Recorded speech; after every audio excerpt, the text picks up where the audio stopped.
We're live. My name is Kimberly Holmes. Sorry for the technological sound issues. It's always something, but hey, we're gonna roll with the punches. On today's show, we are gonna be talking about affairs. We talk a lot at Marriage Helper about affairs because we've worked with a lot of relationships that have been affected by affairs. And if you are in that situation where your marriage has been affected by an affair, then you understand how terrifying it can be. There's a roller coaster of emotions you go through, from suspecting that the affair is happening to confirming that there's an affair, and then the time after that where you are kind of out of control as to what your spouse is going to choose to do. And so there's a ton of things you want to know. You want to know why it's happening. You want to know what you can do to get the affair to end and to get your spouse to come back to you. You want to know how long it's going to last. As humans, we want to know answers for everything. Yes, we do. Unfortunately, we can't always get the answers that we want. There's some basic information. We can share some principles, but I don't know that we can answer every specific question a person has, because even though we know a lot about affairs, having read the research, thousands and thousands and thousands of pages, having done our own research, and having worked with thousands of couples, we know quite a bit. But even then, while there's some commonalities, they're also individuals, and so we can't always answer every question, but we can give some basic understanding. Absolutely. If you've been around the Marriage Helper community for any length of time, then you probably know what we teach about affairs. But if you're new, then we're going to give a short intro into that as well. So that's kind of where I want to start, Joe. Okay. What are briefly, the three types of affairs that we talk about in general are what? If you read different people, you can find out that there are a ton of different kinds of affairs based on how people want to divide them. We make them as simple as possible. Therefore, we call one the short-lived affair. That means something that primarily is sexual, has a very small, if any, emotional connection, and is typically about opportunity, like being in the wrong place at the wrong time, or vengeance, or ego that gets out of control, drinking, all kinds of subheadings to the short-lived affair, but those are primarily about sex. And then we have what we call the allowed affair, and that's when there's what's called an open marriage. You can sleep with whoever you want to, I can sleep with whoever I want to, and typically those wind up badly over time. They can be exhilarating at the outset, but inevitably, at least based on what I can read and see, for most of those couples, it winds up destroying the relationship. And then the kind that we deal with most commonly, which we call the relationship affair. And that's typically one that didn't start off with the intention of even being an affair. It started off with friendship, exposure to another person, a lot of interaction with each other.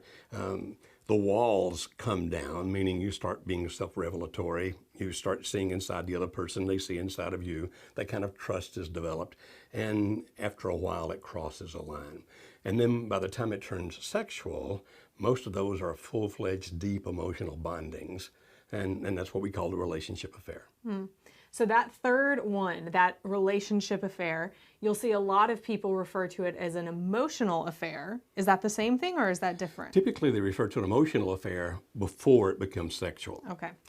Like I had an emotional affair, meaning we didn't wind up having intercourse with each other, but that we crossed boundaries when it came to our relationship. So this relationship affair could be just emotional, or it could be emotional and sexual. Yes, most of them do actually go into the sexual phase, and it's still intensely, strongly emotional. Some do stop before that occurs, and good for them. I mean, it's still not good that they did what they did, but at least they didn't go that far. Yeah. Okay. So that third type of affair, that relationship affair, is the one we are going to be spending most of our time on today. And I want to start off with warning about this. Please watch this whole video, this whole show to the end, because with what we're going to be talking about today, you don't want to just hear bits and pieces and then try and put it together yourself. Yeah. It can be quite confusing. It can be very confusing and could lead you to do things that you shouldn't do. So we're going to talk about all that. And a second thing, after you learn it, you better be careful with whom you share it. Absolutely. And we'll explain more in a few minutes about what that means. But actually, if you try to take what you learn and share it with the wrong person, it's going to make things more difficult than they are now. Absolutely. So we're going to give you tips on all of that, but that's why it's so important that you listen to this entire show. It's going to be really good. All right, so we're going to be talking about that. We defined what it is. So what we call the term that we use, that we describe the relationship affair as, is called limerence. Can you tell our viewers, some of them know about it, but to the ones who don't know what that word means, can you explain what that means? Well, limerence is the phrase we use when it gets to a certain level. It doesn't start off as limerence, but it can evolve into limerence. Limerence is a word coined by Dr. Dorothy Tenov back in the 1970s, and it describes the act of being madly in love, quote, end quote. If you want to look it up on research, it's like every other thing you research, there's all kinds of various and different views as to what it might be. Some still staying with what Tenov had to say, others evolving that, like Helen Fisher and her colleagues. But basically, it's when a person becomes obsessed emotionally with the other person. At that point, we call it limerence. Okay, so not every relationship affair is limerence. Most of them get there Okay. because of the relationship, the deep emotional connection. Okay. But we don't call it limerence until it becomes the obsessive. Okay. Like, I am now obsessed with you. Gotcha. So if someone doesn't get to that point, but they have that obsessive point, but they start having a relational affair, it could be easier for them to end it? Yes. These are the people that typically, because of their value system, their morals, what they believe is right, what they believe is wrong, these are the people that early on into it begin to realize what I'm feeling for you is not right based on my beliefs and values. I'm violating my marriage vows, for example, and therefore I need to pull out of it. Now, if they can pull out of it at that point, they typically have not become obsessed with the other person. They may be a little obsessed with the other person, but not full-fledged limerence yet. And so, yeah, limerence is easier to end at the very, very beginning or at the very, very end. It's more difficult to end when you're actually in that process. Okay. Okay, so this, my question has evaded me, but it will come back. I've always told myself if it was important, it will come back. Okay, let's hope that's true. Let's hope that's true. Okay, so this limerence, I remember, the obsession that you talk about, what does that look like? And if those two people are not bad for each other, they might wind up married to each other, and okay, that's fine.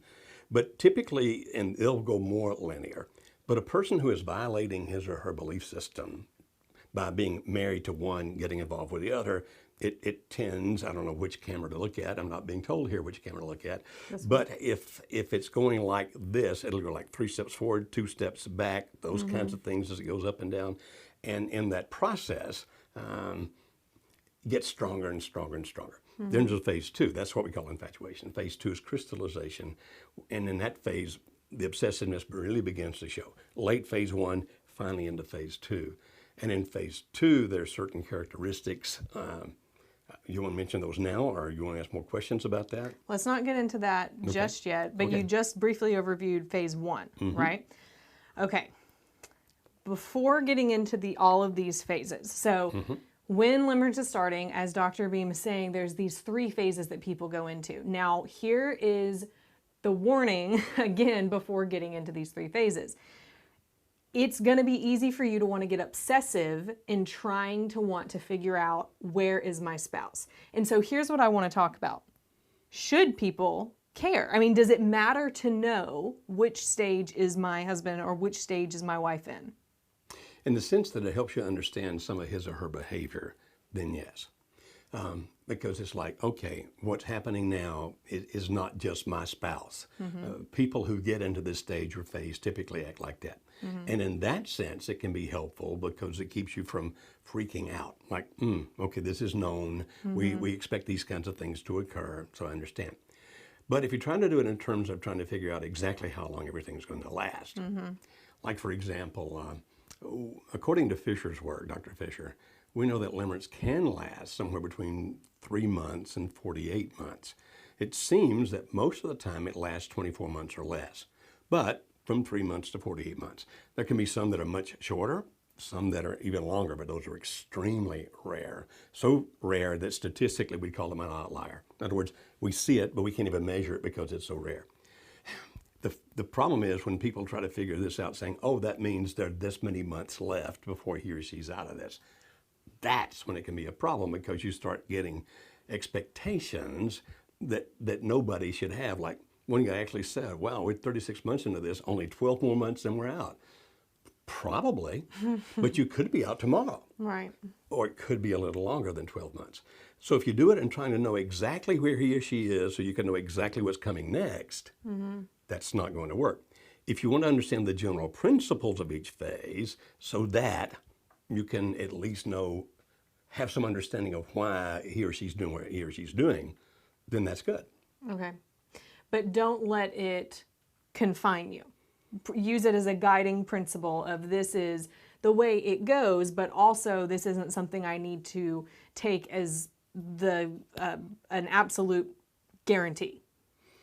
Well, because of the fact that it moves. Like if you're going through phase 1, that infatuation, and again, it's loopy, it's not a straight thing, and then it starts into phase 2. Sometimes it can go a little back into phase 1 for a while, back into phase 2 for a while, and then over here, for example, when it starts coming out of crystallization, which is phase 2, it starts going into deterioration, which is phase 3, sometimes it'll get down here and then go right back up here again, because we're talking about human emotions, and people in human emotions, you can't predict everything he or she's going to do and when they're going to do it.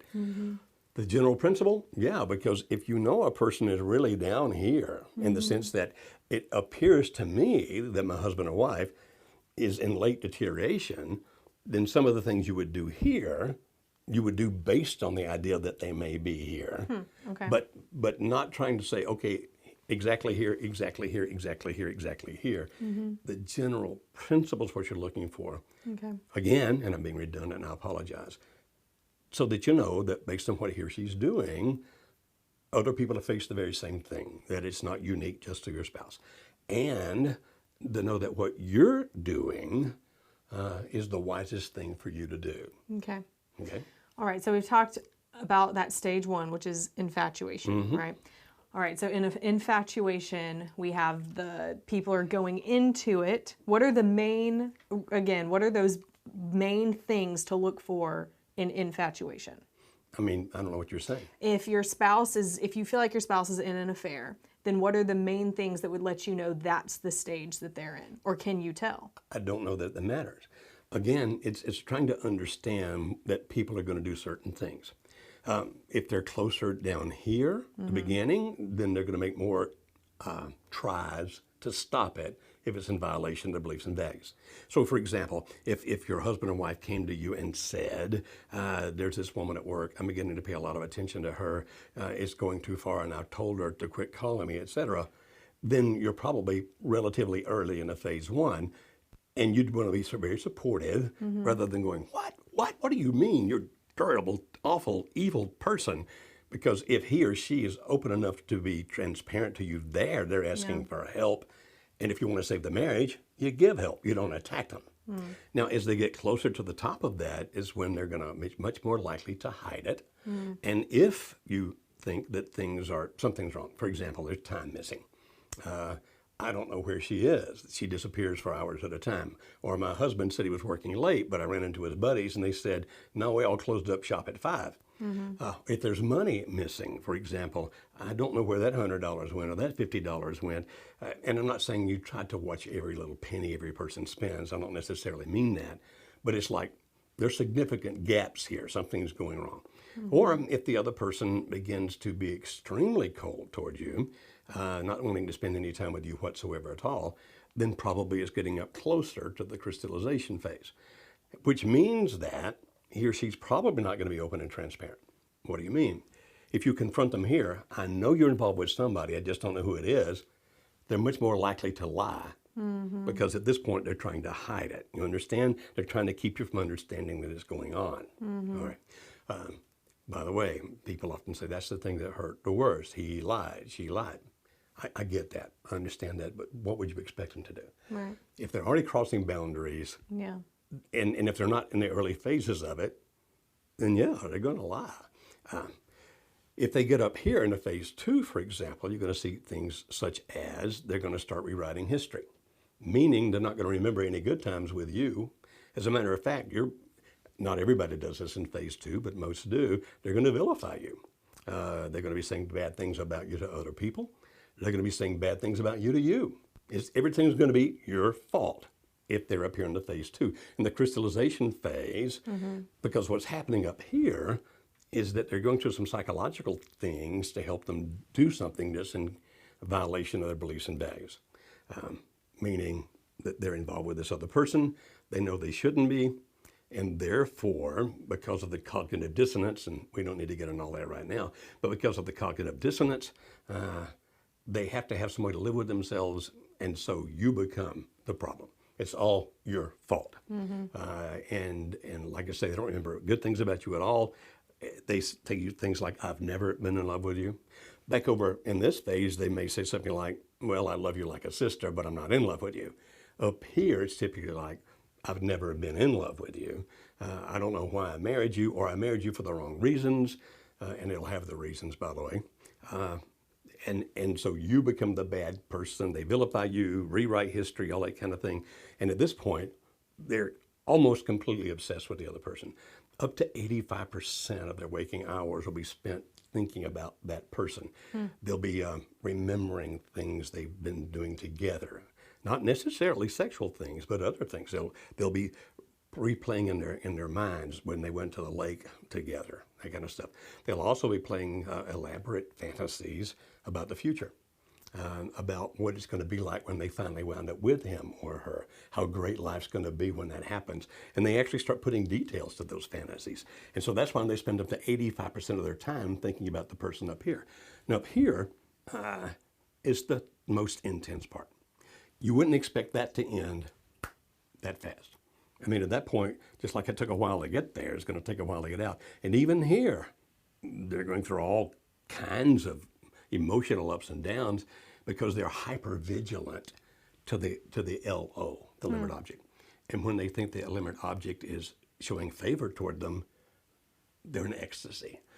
But when they think that the limit object is showing any kind of disfavor or displeasure with them, they're in misery because they're reading every little thing the other person does. Everything means something to them. She did this, that means she's thinking that, et cetera, et cetera. And so they become hyper vigilant toward the other person, and they live in this tremendous fear that they're not going to wind up together.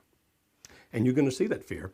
And again, so you're going to see a lot of emotions on their part, but not toward you. Right. Or even toward your children, because they're focused on that other person. What are some of the things going on in their brain, like chemical-wise?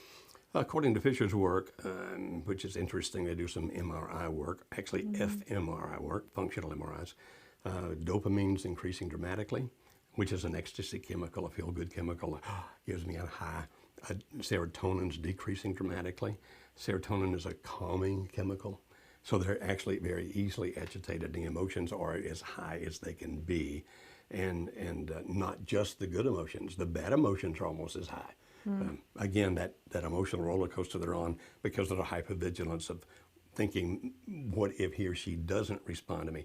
Oh, they become extremely jealous, by the way, of the LO. What if she or he is around somebody else? What if they wind up loving them instead of me? So they're actually very miserable. People on this stage are very miserable, but also ecstatic. And it's going like that. And so when you see a person and you think, boy, that's not the person I married. You're right. They're so confused with what's happening in their brain and emotions. They don't know which way's up, which way's down.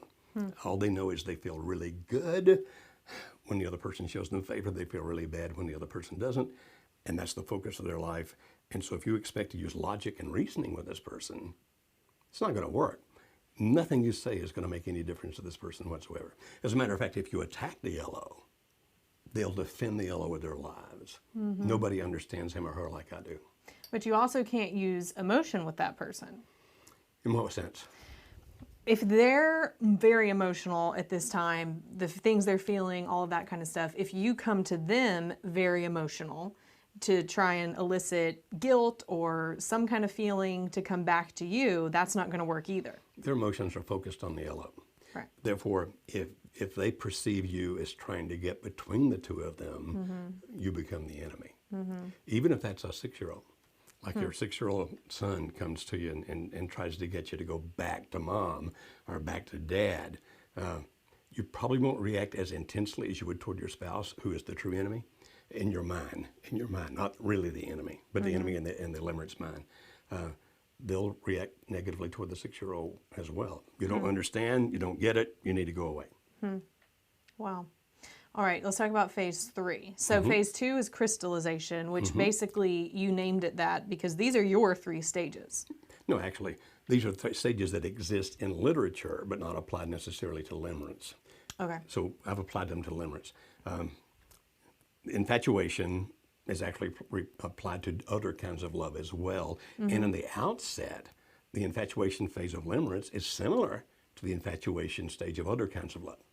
Crystallization actually was a term coined a couple of centuries ago in literature, having to do with seeing only the best in another person. But it's not really part of the psychological literature. It's more of ancient psychological literature. And so I kind of pulled that out of the attic, if you will, dusted off the cobwebs and say, that really applies to this very well here. Right. And then deterioration is the phase that's the word I chose. That one I actually picked up on my own to be, it's going to come apart at some point. It can't stay like this. Right. It just can't. And so when it starts coming down, again, not linear, they're always messed up. But when it comes down, it's when some of the thing obsessing about the other person begins to change.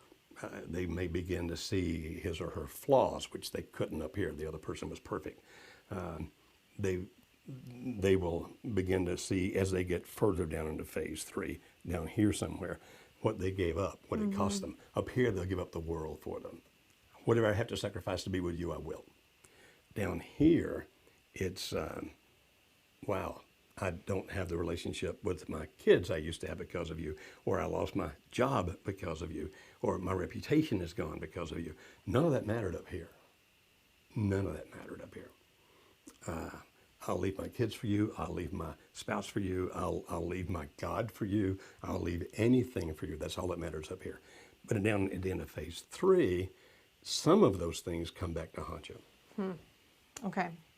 So in phase 3, what will you see the limerent person do differently? They'll start pulling away from the limerent object, the LO, somewhere down in here. And the LO may keep pulling them back. They may actually keep pulling them back into phase 2. If they're still deeply in phase 2, they'll keep trying to pull this person back into phase 2. But if they're not, if they're coming out of it as well, you'll start seeing them separate. They'll start going in different directions. This person still may not want to come back to you because up here they have vilified you. It's all been your fault. You're bad. You're terrible. You're evil. That's what they were thinking up here. Well, that's still in their conscious down here, so that they may still not come back to you. And that's why we tell people, don't think that when this thing ends, it necessarily means the other person's going to come home. That there are actually things you should be doing that can lead this person back home. And that's why we also say, if the limerent object dies, just gets killed in a plane crash, it does not mean that your spouse is instantly going to come back to you. He or she may, but not necessarily, because they have vilified you so much. There's still a process of things you need to go through to help lead him or her back to you. Okay. So with all of that information, you said just before you started into that of the real benefit of knowing those 3 stages is that it's a guideline for you to see maybe where your spouse is, why they might be that way, but it's also not something you should approach your spouse with and say, here's what you're doing, here's where you are, you need to know this. Some of the early stuff we put out about limerence, which was very accurate. And we have become more accurate, and a year from now we'll be even more accurate than now because we continue to learn about it. But some of the first stuff we put out, which was very accurate, people thought, oh, I just need to show that to my husband or my wife, and they'll see what they're doing and they'll come home. People say that all the time. All the time. All the time. One time, I saw it work. Really? One time. A guy read it and went, oh my goodness. He called you, didn't he? Or he called us? Actually, he was in one of our workshops. Oh, okay. He was in one of our workshops. He saw it. Now, I have had people read some of my articles about limerence and actually call and ask for me saying, you've been reading my mail, you know what I'm thinking or feeling. Yeah. But this guy actually ended everything when he first learned about When it. we learned about it. So that's one out of how many thousands of people that we A work with? lot. Many, many thousands. Most of the time. That's an outlier. Not the norm. Don't get me tickled like my sinuses are going on. It's definitely a statistical outlier. Most of the time, if you try to show that information to your spouse, their reaction is going to be, you don't understand. Right. This is real love. Nobody has ever felt that way. Yeah. And what you need to understand is what they're feeling is real. It's a real emotion, and it's intense as all get out. And if they think you're trying to tell them that this is not going to last forever, they're not going to believe you because they're convinced it is going to last forever. Don't you understand? It's their fear that it won't last forever that makes it so intense. Fear intensifies passion. And so this fear here, like, oh, she or he is now, they're reacting kindly toward me. I feel ecstasy. Oh no, here she's doing something I think they're rejecting me. I'm feeling misery. That's that fear that makes it so intense an emotion that's doing like this. And for you to walk in and say, oh, by the way, this is going to end right now, or it's going to end in a month or 6 months or whatever it might be, they're like, but don't you understand? Everything I'm focused on now is making this last the rest of my life. I'm not about to listen to you that tell me it's going to end. Right. And so even if I'm talking to somebody up here, I'm not going to have very much effectiveness in telling them that it's going to end, because at this point, they do not believe it. Now, so they'll just reject you. You don't know what you're talking about. And then if you bring them to us or people like us, when we try to help them, they're already in their mind prepared not to believe anything we say, because you got that thing about limerence from us, therefore we must be idiots. Yep. And they won't listen to us. So the worst thing you can do is try to share this information with your spouse thinking it'll stop him or her. It's going to do actually more damage than good. You shouldn't be doing that because it's going to mess things up. Yeah, absolutely. We see that so often. All the time. And the whole description of it just brings me back to the way, the experience I have with this is when I was a teenager and I was dating someone. And then I thought, this is it, we'll be together forever. And then when my parents or whoever would try and step in and say I couldn't date them, or they weren't good for me or whatever, it just made me put a wall between me and my parents. I mean, if you think of it in terms of a teenager, whether you were one that did that or whether you have one who's doing that, it sounds similar. It's that feeling. Actually, it is very similar. Typically with the teenagers, we call it an infatuation because it's more short-lived. Right. It typically doesn't last as long as it does with adults. That's why we don't typically talk about limerence with teenagers. We actually leave it at the infatuation stage. It seldom gets to the crystallization stage. Right. But yeah, it's definitely similar, just not as intense. Right. Okay. So we answered the question of, should you tell your spouse about the 3 stages? I suggest that you do not. Or about limerence in general? I suggest that you do not. Okay. After this short break, when we come back, we're going to talk about what you should do with this knowledge. We're going to answer a ton of questions that we have coming in on our Facebook chat. So stick around. We'll be back in just a minute or two. At Marriage Helper, we're able to help people all over the world, which is so awesome. I want to show you something. Follow me. This is the office of one of our client relations reps, Mark. And Mark has done something really cool that I wanted him to share with y'all. Mark, tell us about what's on your wall. It's a map of the United States, if you haven't noticed that. And so I got it for Christmas. My kids gave it to me. And what I do is I put a pin in to the city from where each workshop couple I've had the privilege of helping have come from. So what this means to me is that these are the couples that I've had the privilege of helping possibly save their marriage. Now, this is just a scratch on a surface. This is just workshop. So understand that our coaching clients and say my marriage course clients literally span the globe. So I know personally I've had coaching clients from England, Australia, Norway, pretty much span it. It's been there. So, but yeah, that's just workshop. Really cool stuff. And just a visual reminder of what I do, why I do it, and how far we actually reach, which is pretty incredible. We go from Vancouver, British Columbia, down to San Diego, out to Miami, and up to Maine, and all points in between. So covers the whole U.S., which is really neat. Absolutely awesome.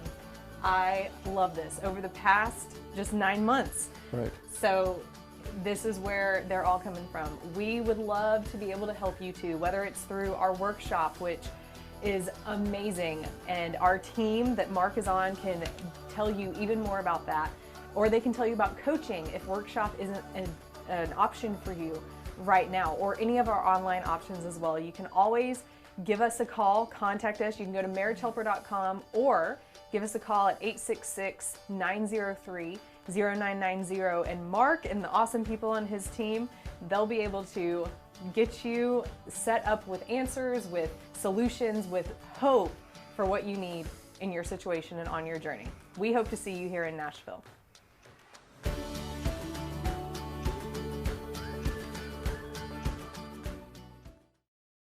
Love that map in Mark's office. It is so awesome. He's always adding pins to it, and we're getting to see where people are coming from across the world to our workshops. Here's one of the testimonies that we have of someone who has come to our workshop and it saved their marriage. This is from Jennifer. And she says, "The Marriage Helper team helped me when I was in desperate need of sound, proven guidance that would help me, number one, get my life pulled together after it had been shattered, and number two, provide steps I could work through to do everything I could in hopes that my spouse would reconsider ending our marriage. I began with the Save My Marriage program. It gave me tools and a needed focus. I listened to every video clip from Dr. Joe and completed the workbook each week. I listened to the radio show and worked through the program steps, and I was able to pull myself up enough from my initial despair to realize that I wanted to grow and improve myself so one day I could walk on the love path, hopefully with my spouse. I wanted to know the foundations of a strong, loving relationship and learn how to increase connections that led to shared aspirational goals. Marriage Helper's information is rock solid. It is backed up by scientific research, and the Marriage Helper team is the most passionate group you can find at saving and restoring marriages. I was also fortunate enough to attend the workshop with my spouse, and it provided even more information that we use every single day in our marriage. I plan to send my daughters through the course when they are engaged so they can learn this information before they are married, use the tools to grow and enhance their marriage, and hopefully avoid the pain and hurt from unknowingly bringing destructive habits to a marriage relationship. Keep it up." Jennifer is awesome, and she'll be getting some of our I Love My Family shirts. We're excited to send those to her and some other goodies from Tennessee. We love, love, love, love those testimonies. And for those of you who have children who are engaged, who are getting married, or know someone who is, we have a special price for our workshop that we have for engaged couples. So if that's something you're interested in, we want them to come through so that they, just like Jennifer said, can get the tools before something happens in their marriage. And yes, they do come to the workshop. Yeah. Where we have a whole lot of people whose marriages are in trouble. And you say, really? Why? Because they get to see, not only hear the principles, but they get to see how people can mess those principles up. Right. And also how they can work through problems and make it work well. I think Absolutely. It's the best premarital stuff in the country. Absolutely. So many people, and I won't get off on a tangent, but so many people, they say, we did our premarital counseling and all they asked us was how many kids do we want and where do we want to live? And it's not that easy. When you get married, as you all know, it's not exactly like bringing roses into the rose garden. It can be difficult. So we want to give them a real taste of it and let them see that marriages can work through things. So it's absolutely, absolutely awesome. All right, Joe, we're getting back to talk more about limerence. So one of the things you said at the beginning of the show is knowing what stage someone is in helps you as the spouse wanting to save the marriage know what to do differently that might look different in stage 1 than it would look in stage 3. No, if I said that, I was wrong. Okay. It does not necessarily mean what you do in stage 1 is different than what you do in stage 3.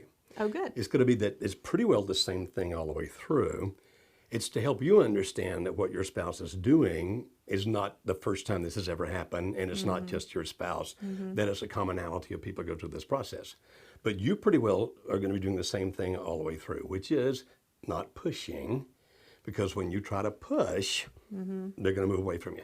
That if they do decide to be open and transparent with you, and they're typically more likely to do it early or late. Could happen up here, but not as common at all. More likely early or late. If they do decide to be transparent with you, you listen. You be compassionate. You try to understand. That you realize that if you try to jump between the two of them thinking that's going to solve the thing, or you attack the other person thinking that's somehow going to make things better, it doesn't. That if you try to control the situation, it's going to get even more out of control as far as you're concerned. So it's about being a person that if you really, truly want to save the marriage, now you realize you could just say, hit the road, Jack, don't you come back no more, no more, no more, no more, in the words of the great philosopher Ray Charles. Or if you want to save the marriage, it's like, okay, this is going to be a process. This is not a sprint, it's a marathon. And through this process, I'm going to see my husband or wife do some things that are going to be very much like a jerk. They're going to say and do things that are going to be so self-absorbed. They idealize the other person, maybe even idealize the other person's children to the detriment of me or to the detriment of our children. They'll at points appear to be totally unlike the person I fell in love with and married. Well, if you understand all that's going to happen, if you want to fight for the marriage and you stay strong, we can't go through all of this here, but there's a thing called the pies. You can find that on our website, and Kimberly can tell you more about that. But you practice the pies for you, and you be that person that rather than attacking, you stay strong. Now you stand up for yourself. You don't allow yourself to become a doormat. That's bad too. So sometimes there's a fine line here between being the compassionate, strong one and being a jerk yourself, which you don't want to be. So that over here, when finally this starts coming out, which hopefully won't take that long, but it could, that when it does, that your spouse begins to realize, wow, this is the person with whom I should be. This is the person that loved me no matter what. This is the person that loved me when I acted like an idiot. This is the person that loved me when I was mean and selfish. And that is what eventually pulls them back. Now we call that the love path. And I can't explain the love path here that quickly, but you pretty well do the same thing. All of this we talk about just to help you understand, okay, it doesn't mean things are getting worse. It just means they're progressing through the stages. It doesn't mean there's no hope. It just means he or she's progressing through the stages. So that when these things happen, you don't panic. Oh my, you go, well, they told me that was going to happen. And know that eventually this limerence thing is going to end. It always ends.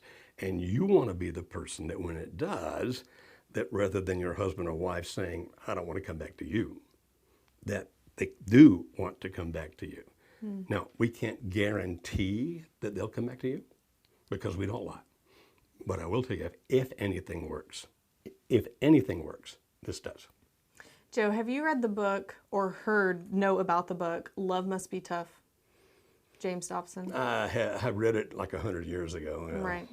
There was recently someone that was asking a question saying, okay, I get the limerence thing, I get all of this, but I read this book, Love Must Be Tough, and basically, I've never read it, but the premise of it was you if your spouse is wanting out, then you say, okay, and you cut off communication, I think this is right, and then they see what they're missing, and then they'll come back. So is that what you do in this as well? Do you take what we're teaching, do you combine it and pick and choose some other things that are out there like that? How's that going to work for people? Well, you can do whatever you want to do. Yeah. I mean, it's your choice. Dr. Dobson's an interesting man, and then the love must be tough concept. Actually, when I was doing the radio program with him many years ago, I was actually told in advance there were certain things about what we teach that I couldn't say, because they were in contradiction to what Dr. Dobson believed. And if Dr. Dobson didn't believe it, you couldn't say it on that radio show. Okay. So, I mean, it was his show, so I did it the way they wanted me to do it. I'm just trying to tell you that if you cut them off, which is your right, you can do that. And you can move on with your life if you wish. Why would they want to come back to you? You say because they're going to see what they're missing. If they're truly in a limerent relationship, they're not seeing anything but that LO. That's all they're seeing. Now, are there times when you need to be tough? We teach that all the time. Yeah. You do not allow yourself to become a doormat. Right. You don't let him or her do just anything and everything they want to do if it's going to be detrimental to you, or if you have kids, it's going to be detrimental to your kids. There are places where you just draw the line and say, no, not going to happen, etc. For example, if they get an attorney and they start some legal proceedings, we suggest strongly that you get a very powerful and strong attorney and you stand up for yourself. You say, well, wait a minute, what about being compassionate and kind?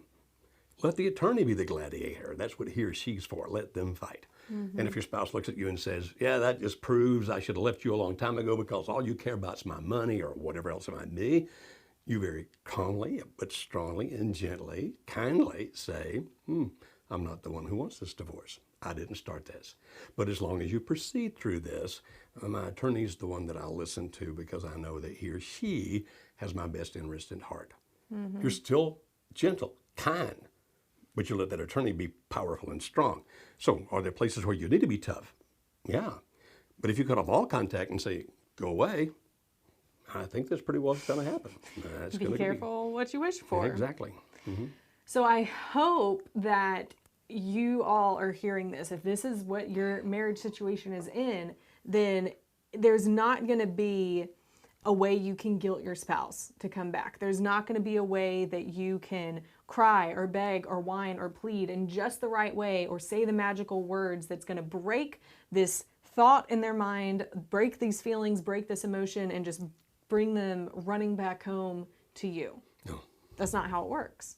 It takes day after day after day of consistent practice on your part of these things, of working on yourself, of being calm and gentle, which doesn't look like entering into fights with them every time you talk. As a matter of fact, you avoid the fights as much as you can. Now, you still stand up for yourself. We're not saying that you don't. But fighting with him or her, fighting with the other person, it's not going to be to your benefit in most cases. No. And these things aren't easy to do. The concepts are easy, but actually implementing them into your life when you're feeling all of these emotions, it's much easier said than done. So that's why we encourage you to get with our coaches. Our marriage coaches will, you tell them everything about the situation, whether your spouse is divorcing you, whether they're living in the same house, it doesn't matter, whatever your situation is in. Our marriage coaches will walk you through step by step, okay, work on this part of it now. They'll help you get your emotions calmed back down.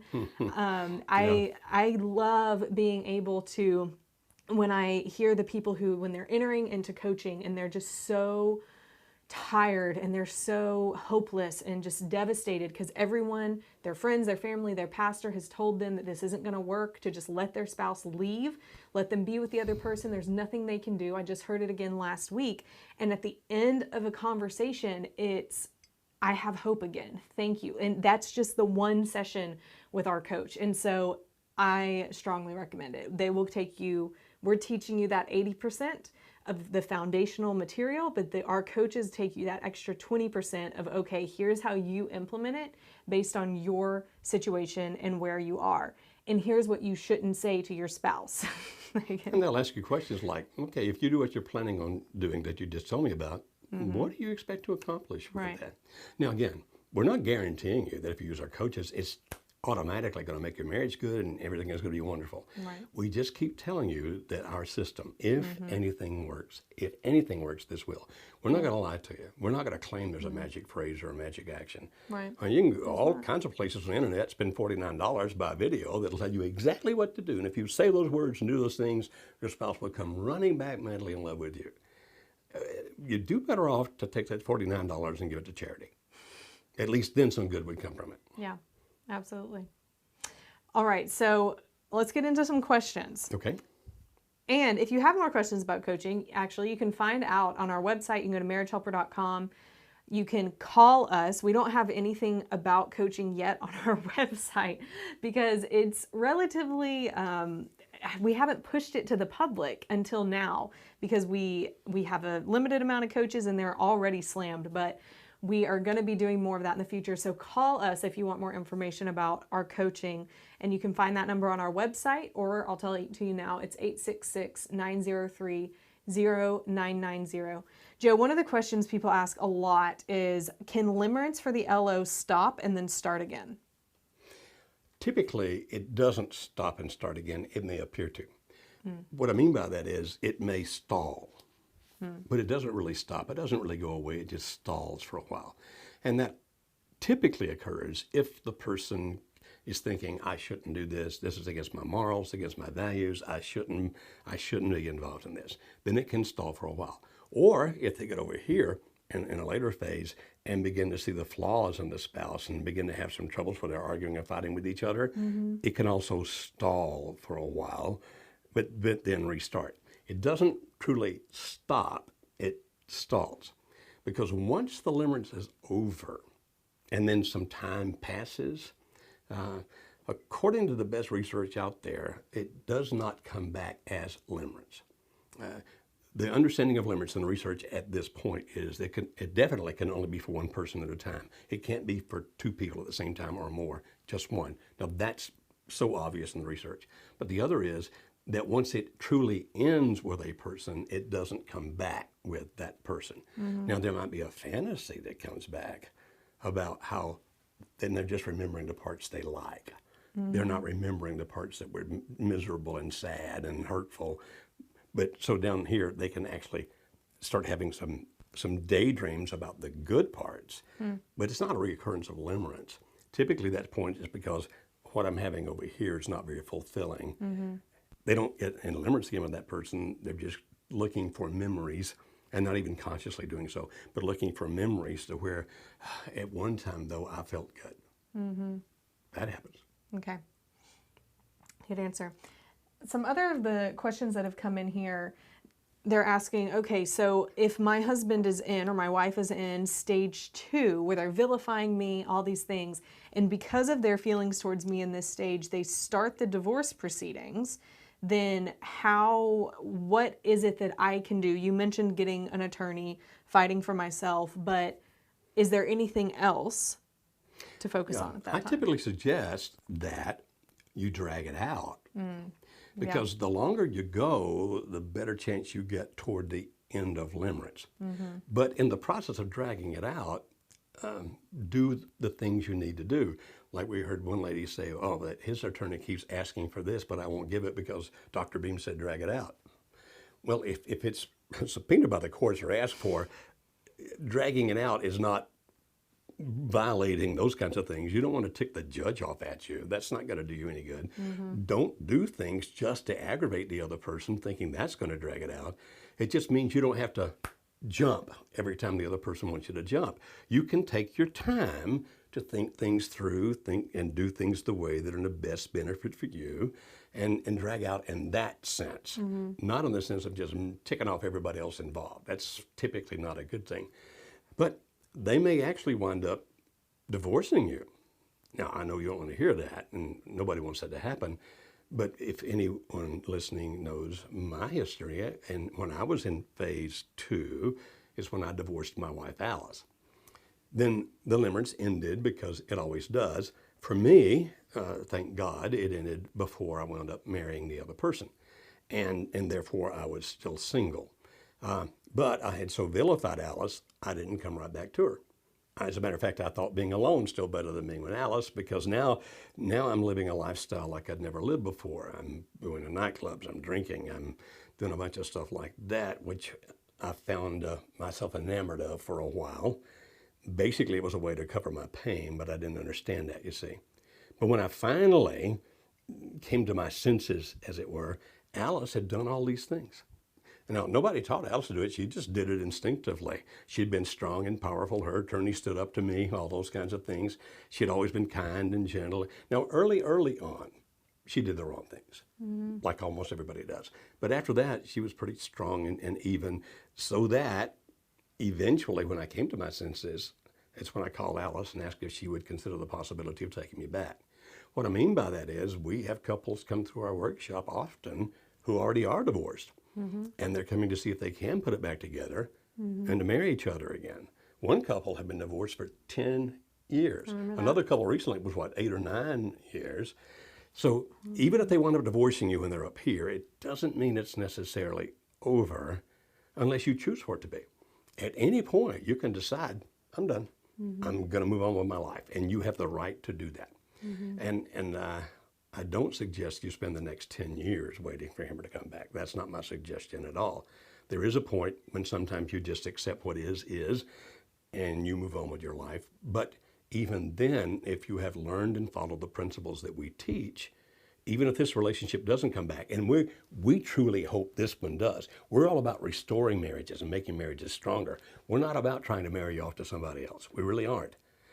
But if you do all these right things, if, God forbid, it doesn't work, and eventually your spouse winds up marrying another person, you now know so much more about relationships and about how to make wonderful relationships that's going to attract somebody really good into your life where you can have a good future with him or her. Now, again, that's not our goal for you, but it's a secondary benefit if this other person just never comes to his or her senses. We hope and pray they do.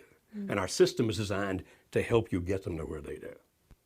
Is it common or typical that a person in the affair will want to file for divorce? Not unusual at all. Typically, if they don't, it's either because they don't have the resources, like I can't afford to do that, or because of the fact there's still some of the morality nagging at them. And often then they try to get the spouse to divorce them. They'll do everything they can, like, you deserve somebody better than me. You need to be with somebody who's really good for you, I'm not. And they'll do that's one approach, or they'll just be mean as a snake. They'll do everything they can to get the other person to divorce them, which, if there's a vestige of the morality left up here, now the morality is going to come back hopefully at some point, hopefully. But if there's a vestige left up here, then often that will keep them from actually going through with a divorce.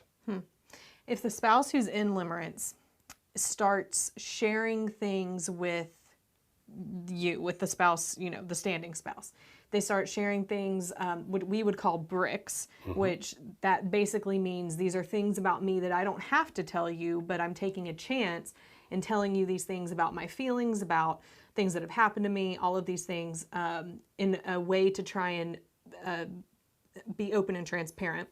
So if this starts happening, does that typically happen in a certain stage, or can it happen in all of them? It can happen in all of them, but it's more likely to occur early in stage 1 or in the latter parts of stage 3. That's when it's more likely to occur. But who knows? It can occur at any point. You understand that because limerence is an emotion, and a very powerful emotion, it's quirky, and it can vary with people. And so let's say a person's right up here in phase 2, but they're doing this, and now they go way down here. And when they're way down here, you're the person that's still listening, the person that's still safe. And so they may start sharing like crazy right here. Now, is it a good thing? Yes. But if they're really in phase 2, then they still may go right back to where they were before. Okay, it was just a dip, and they'll go back. You say, then what benefit was it? It's still hoping that when over here, it's like being with you is better than not being with you. I remember that when I was in the very middle of that, you were the one that listened to me. Right. Even if they bang right back up to where they were, in that little dip, you were the one that listened to me. You cared about me. You showed me compassion.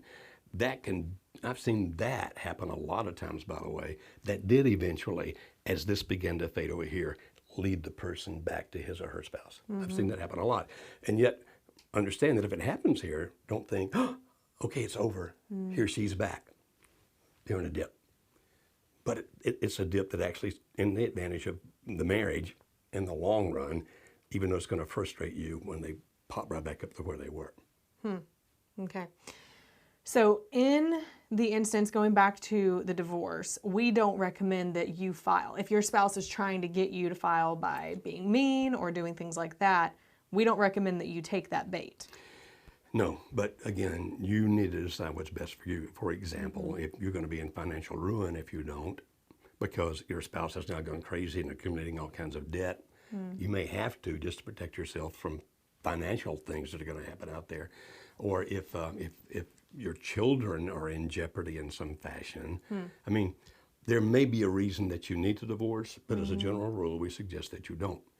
But we always suggest take care of yourself and take care of your kids if you have them. And therefore, if you have to, then you do that because you need to take care of you. Yeah. Let's talk about the kids for a minute. Okay. So a couple of questions that came in, one of them specifically, the other woman in this case, so it's the husband having an affair, the kids are older, they're in their 20s, they're angry at their dad, they don't want anything to do with it.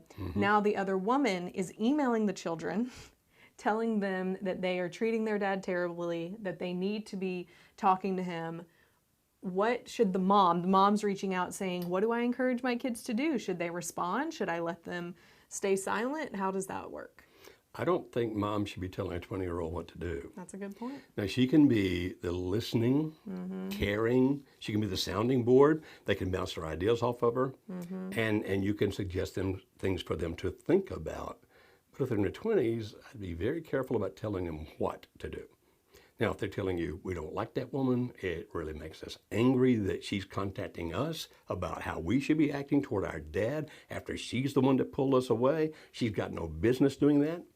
If that's what they feel, then they have the right to say that to her. Now, dad's probably going to react badly toward them if they do, because if he's in phase 2 particularly, he's going to defend her at all cost. But they have the right to do that. They have the right to say, listen, woman, leave us alone. And if you don't leave us alone, we're going to do whatever we have to do to make sure that you do leave us alone. So you block her on the Facebook, make sure she can't get your Twitter account, change your cell phone number if you need to. And so the kids have a right to do that. I don't think you should be suggesting to them one way or the other what they do. Let them do what's honest for them, because they're in a different situation as the kids than you are as the spouse. Absolutely. We have some other questions that have come in. One person is asking, she says, my husband and I have been separated. He's never sincerely apologized for his actions, and my children and I have been deeply hurt. In spite of all this, I've tried to encourage my kids to continue a relationship and tell them how they feel, but they don't want to. My husband and I still talk a little bit, but we're living separate lives. Lately, he's coming once a week to mow the lawn, even though I haven't asked him to. I asked him to show me how to do it myself, but he said not to worry about it, that he would take care of it. He also comes by and gives me flowers about every month or so. I'm not sure what to think of all of this. Is this normal behavior because he's feeling guilty, or could it be that he's coming out of an affair, the limerence? As you started the program, people want to know why. Why did he do this? Why did she do that? If you try to figure out the why of every action, every word, every look, you're going to drive yourself crazy. Now, if you want to know why, just put it on Facebook, because all those people know why. People that don't know you, they don't know your husband, and they'll tell you exactly why he's doing it. I hope you don't listen to that, because they're inserting their own selves into that, their own experiences or the experiences they've witnessed with others, not your experience. So why don't you just take it at face value? You say he hasn't apologized yet. Don't anticipate that he will. If you're still living apart, then this man, based on what you've written here, appears to be initially trying to restart some kind of relationship.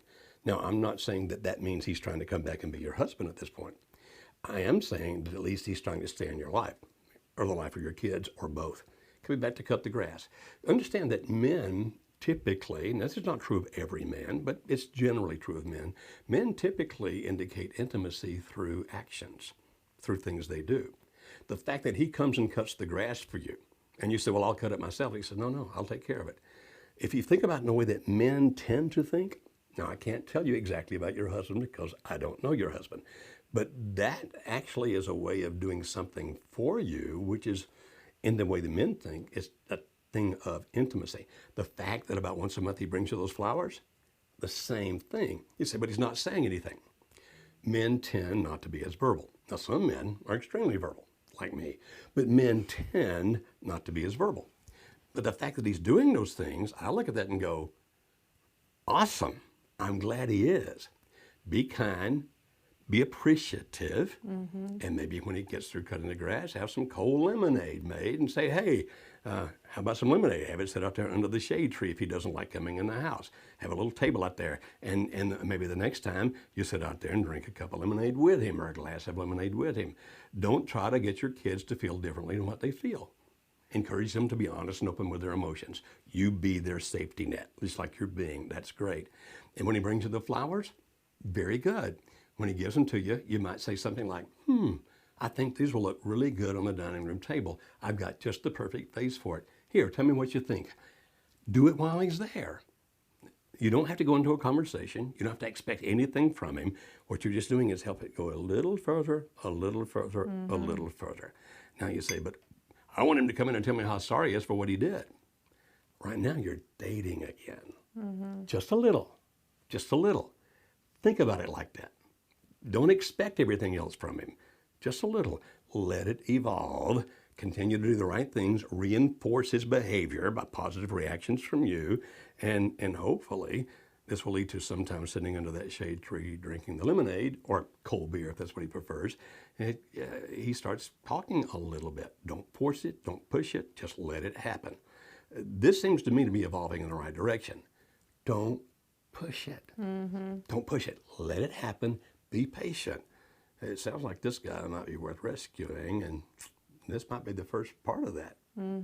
You said that it's a little bit like dating, like you're dating a little bit. I would think it's more like flirting from what she said at this point.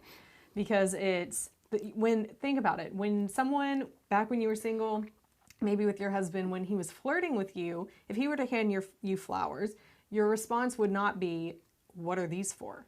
Yeah. Why did you bring me this? Your response would be, oh my goodness, thank you so much. And it also wouldn't be, well, what does this mean about our relationship? Because you're just flirting. Right, right. That's very good. So that's more so where this is right now. All right, Joe, for the final question I have, a lot of people are saying and asking, well, what's the difference in me following this thing, working on my pies, practicing the smart contact, being kind and gentle, doing that versus enabling them to continue to have their affair and also know that I'll be here as a backup? Okay.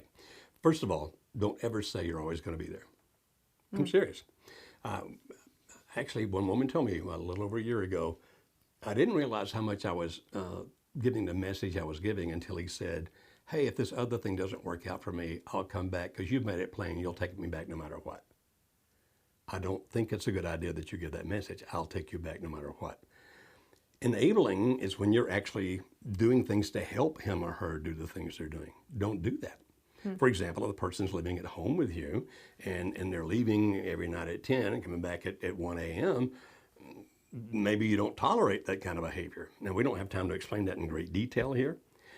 There's a thing called the valley that I don't have time to explain at all in this program. But there's some behaviors that you tolerate for a while if things are actually progressing and developing your relationship again. But there's some things you don't tolerate at all.